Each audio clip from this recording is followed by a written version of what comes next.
Hello friends, good evening. Welcome to my channel Ankush Agarwal share market. बात करेंगे market की as usual, लेकिन उससे पहले 2 मिनट बात करनी पड़ेगी डॉक्टर मनमोहन सिंह की।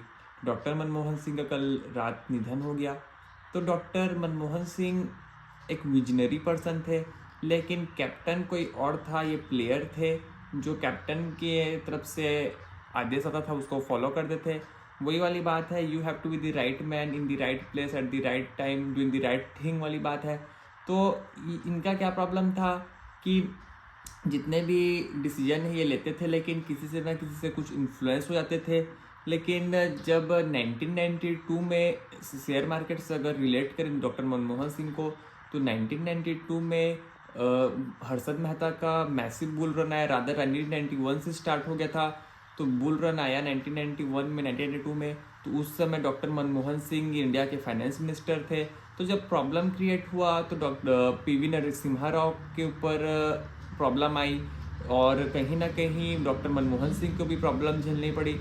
तो सोचने की बात यह है कि प्रॉब्लम किसकी थी पता नहीं, लेकिन शेयर मार्केट के पर्सपेक्टिव से देखा जाए तो उस समय कई लोग मार्केट में जुड़े, क्योंकि जब इतना मैसिव बुल रन आता है तो लोगों को लगता है कि फ्री में मनी बट रहा है, फ्री में पैसा डिस्ट्रीब्यूट हो रहा है, तो लोग चाहते हैं कि जितने जितने पार्टिसिपेट कर पाए। तो डॉक्टर मनमोहन सिंह वहाँ पर क्लाइमलाइट में आए। फिर 1994 में एफआईआई के लिए उन्होंने दरवाज़ा खोल दिया। तो 1994 में एफआईआई का भी इन्वेस्टमेंट आया, वहाँ भी तेज़ी देखने को मिली। तो डॉक्टर मनमोहन सिंह आरबीआई के गवर्नर भी रह चुके हैं, देन एफएम मिनिस्टर भी रह चुके हैं, फाइनेंस मिनिस्टर रह चुके हैं, फिर इंडिया के प्राइम मिनिस्टर भी रह चुके हैं, और कई सारे डेवलपमेंट उनके ऑरा में भी हुआ। लेकिन बहुत पढ़े लिखे आदमी रहे ऑब्वियसली। लेकिन प्रॉब्लम जब आगे इनका करियर बढ़ते गया तो प्रॉब्लम ये हुआ कि कंट्रोल कोई और कर रहा था, कंट्रोल कहीं से और हो रहा था। और ये कैप्टन रह के भी एक प्लेयर टाइप का कर रहे थे, कैप्टन कोई और बना हुआ था।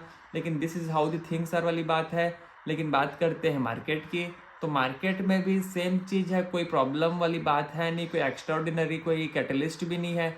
मार्केट ऊपर चढ़ता है, फिर सेलिंग आती है, फिर हल्का होता है, फिर नीचे से खरीदारी आती है, फिर हल्का हो जाता है, फिर चढ़ता है मार्केट।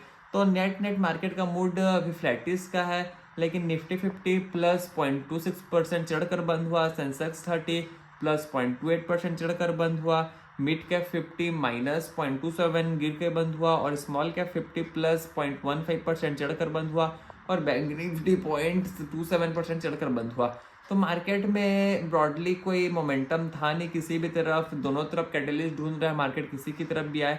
और कुछ छुट्टी का भी माहौल है, छुट्टी ऑब्वियसली सैटरडे संडे को रहेगी। फिर अभी छुट्टी वैसे कोई ऑफिशियली है नहीं, लेकिन लोगों का मूड अभी छुट्टी में है, तो कोई किसी भी तरफ का पोजीशन ले रहे नहीं है। और बात करनी पड़ेगी आज के आईपीओ की लिस्टिंग की, धमाकेदार आईपीओ की लिस्टिंग देखने को मिली।